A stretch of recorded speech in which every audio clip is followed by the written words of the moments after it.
Okay, man, here's my progress on the tiller slash yard level or whatnot.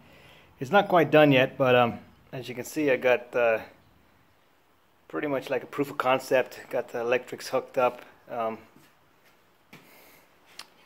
It's kind of welded up as best as I can for right now. But one thing that's going to be added to it is right here. I'm going to put an actual like a little not a dump bed, it's too complicated, but a little flat bed, like kind of with like a little trailer, and that'll actually be like a strong back for the, it'll give the actual frame some more rigidity. But here's how it works. Okay, so you got your little boater here. It's I made a little receiver hitch for it. It's attached to the trailer. It connects to this other cable, goes down through a series of pulleys down here to this pulley back to the anchor right here. So it's technically like a 5,000 pound setup, 2-to-1 setup, and it pivots here. So when I like winch in, it's gonna pull on that pull. It's gonna pull obviously and go through the pulleys back to the anchor, and it's gonna make this subframe pull down, which will put into like a travel position. And then I use these pins to go through here when it's correctly aligned, and then I can take it places. Okay, and I can load it up when it's finished. I'll load it up with not really heavy stuff, but like yard clippings, a small amount of dirt. It'll hold 200 pounds, so without getting crazy. But when I want to go ahead and use the tiller slash leveler feature, we're going to be using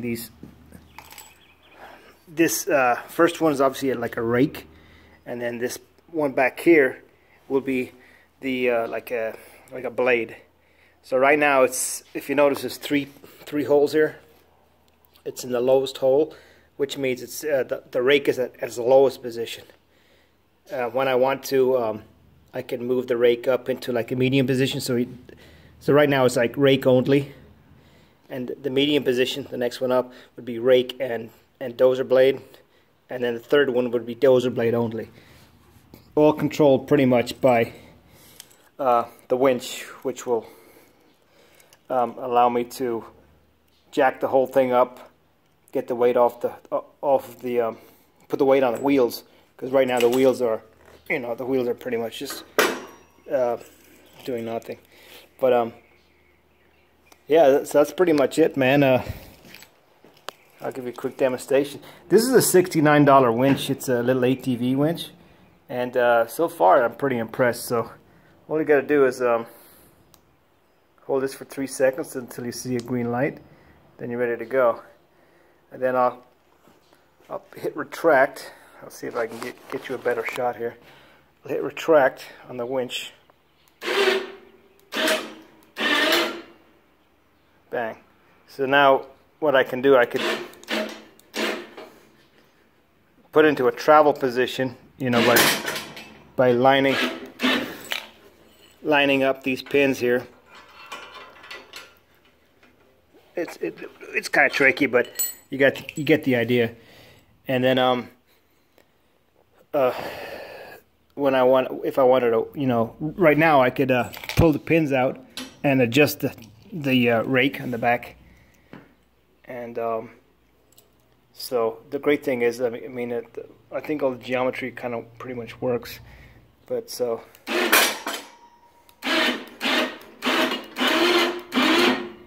you'd never really go that high, but there's no need to. It's a little bit bouncy right now. Obviously, I'm going to have to. That half-inch plate is probably weighs about 50 pounds. I don't know, like 40 pounds or something. But it's going to be a whole lot stiffer when I make the actual not the dump bed, but the bed on the back. But that's pretty much in like as close to travel position right there as you can. So that's pretty much it, man. got to finish the wiring. Everything's just kind of hardwired straight to the battery right now, and all I wanted to do was kind of show how this thing works. Next step would be to build a little bed for the back, which will be like the strong back for the actual unit itself. It'll be a whole lot more rigid, can take more weight, and then I can actually test it in the front yard there. But that's it so far, man. Let me know what you think. Later.